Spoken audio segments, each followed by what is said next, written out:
J'étais en vacances dans mon pays, le Burkina Faso, en décembre dernier. Et je suis revenue il y a juste une semaine. Depuis que je suis revenue, franchement les amis, ça va pas trop. Et si vous ne le savez pas, ben en ce moment, Toronto est en lockdown. Tout est fermé, tout ce qui est entertainment, les salles du gym, tout est fermé. Vous savez, au Burkina, il n'y a pas de lockdown. Les restrictions ne sont pas aussi strictes qu'ici. Fait que la vie au Burkina, elle est normale.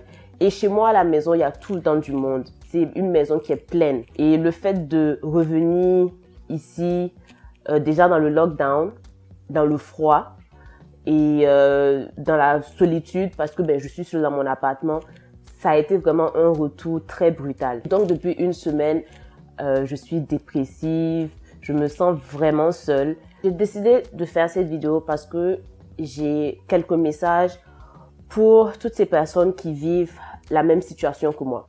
D'abord, je veux que vous sachiez que vous n'êtes pas seul dans cette situation. On est nombreux, on est des millions, nous vivons tout ça. Et je sais que même si on se voit pas, même si on se parle pas, je veux que vous sachiez ça déjà parce que quelque part, ça apporte un certain réconfort de savoir que tu n'es pas la seule personne dans cette bataille-là et on est plusieurs. La deuxième chose, le deuxième message que je voudrais donner aux gens, spécialement à la communauté noire, s'il vous plaît, essayez d'aller en thérapie. Si vous avez un boulot à temps plein, tout ce qui est santé mentale est couvert par votre assurance au boulot. Ça fait partie des bénéfices les plus courants, je pense. Je parle du Canada, je ne sais pas comment ça se passe dans les autres pays, mais je sais que ici, la santé mentale, il y a un certain montant qui est couvert pour les employés si vous avez un boulot à temps plein. Donc, regardez dans vos bénéfices, si c'est couvert, ça vaut la peine d'aller voir un thérapeute. J'ai des amis qui l'ont essayé, dont une amie très proche à moi qui l'a essayé et qui m'ont donné que des retours positifs. Vous allez dire oui, mais il y a les amis, il y a la famille.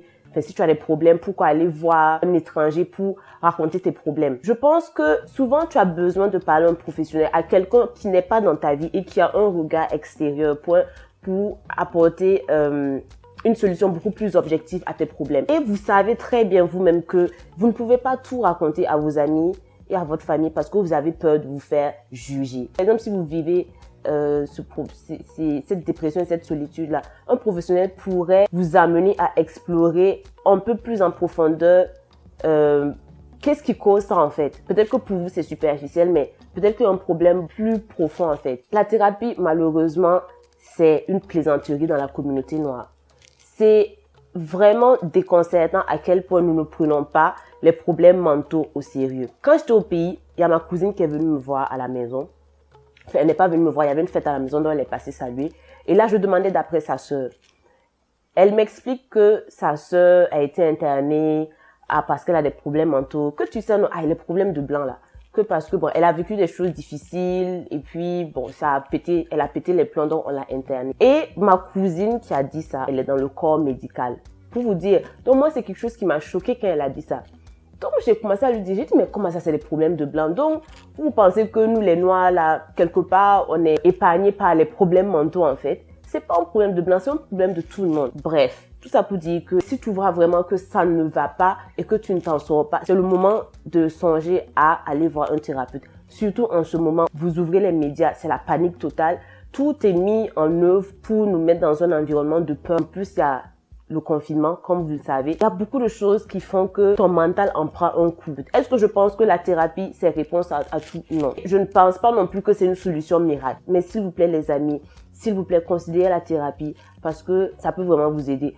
Après, c'est vrai que si vous n'avez pas d'assurance qui couvre tout ça, c'est cher. On va pas se mentir, c'est vraiment cher. À tous mes buveurs d'alcool qui sont en train de vivre une dépression à cause de la situation actuelle, de la pandémie ou même pour toute autre raison, je vous conseille fortement d'arrêter de consommer de l'alcool. Et ce conseil-là vient d'une ancienne buveuse d'alcool. Là, je suis pas en train de dire que j'ai complètement arrêté à 100% de consommer de l'alcool. J'en consomme toujours, mais drastiquement moins qu'avant la pandémie. J'ai drastiquement diminué ma consommation d'alcool pendant la pandémie parce que je me suis rendu compte que quand je bois, ça ne fait que empirer les choses. Quand je bois, je suis plus triste. Donc, quand je me sens seule, je suis triste, j'ai envie de boire. Mais quand je bois, ça empire les choses. Vraiment, j'ai arrêté de boire toute seule à la maison.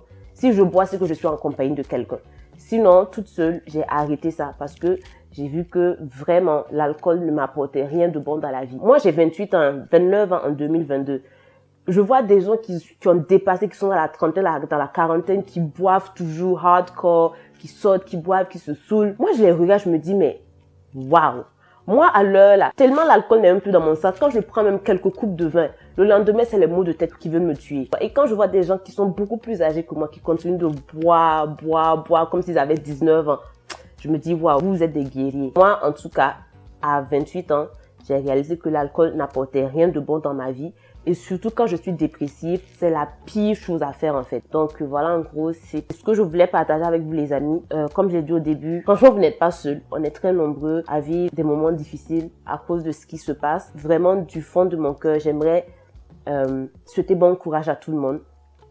Je prie vraiment que chacun de nous trouve le courage et la motivation de toujours aller de l'avant. Toujours et encore. C'est normal de se sentir down, c'est normal de se sentir démotivé, c'est normal de se sentir dépressif souvent. Ça ne veut pas dire que vous êtes faible, ça ne veut pas dire que vous êtes incapable. Ça veut juste dire que vous êtes humain et on vit tous des moments difficiles comme ça. L'important, c'est de remonter la pente à chaque fois. Je fais cette vidéo parce que justement aujourd'hui, j'étais très triste. Ça n'allait pas du tout. Je me suis réveillée, j'avais mal au cœur, ça n'allait pas. Et je me disais, mais à quel moment, en fait, je vais arrêter de... J'ai l'impression que la vie, c'est un constant combat. Il faut se battre constamment. Ça ne s'arrête pas, en fait. Il faut tout le temps se forcer à être motivé, à être fort. Et quand tu es down, il faut encore que tu fasses des efforts pour, tu vois, remonter la pente. C'est comme si ça finit pas, en fait. Et des fois, je me dis, jusqu'à quel point je vais trouver la force de toujours remonter la pente. Parce que à date, j'ai toujours eu cette force-là. Et je sais que je suis une personne forte. Je sais que j'ai les épaules larges pour affronter beaucoup de choses difficiles. Mais j'ai peur qu'il y ait un moment où je n'aurai plus de force en fait. J'ai peur de ne pas pouvoir faire face à tout dans la vie. Ça m'effraie vraiment parce que à date, j'ai toujours tout fait toute seule. Vraiment, aujourd'hui, je pensais à tout ça, je me disais, en tout cas, j'espère, je sais que c'est une période et que ça va aller, mais j'espère vraiment que j'aurai toujours la force de remonter la pente parce que c'est fatigant. C'est un perpétuel combat et ça ne s'arrête jamais. Donc c'est ça les amis. En tout cas, du courage à tout le monde et voilà, ça va bien aller. Ne vous inquiétez pas, ça va vraiment bien aller.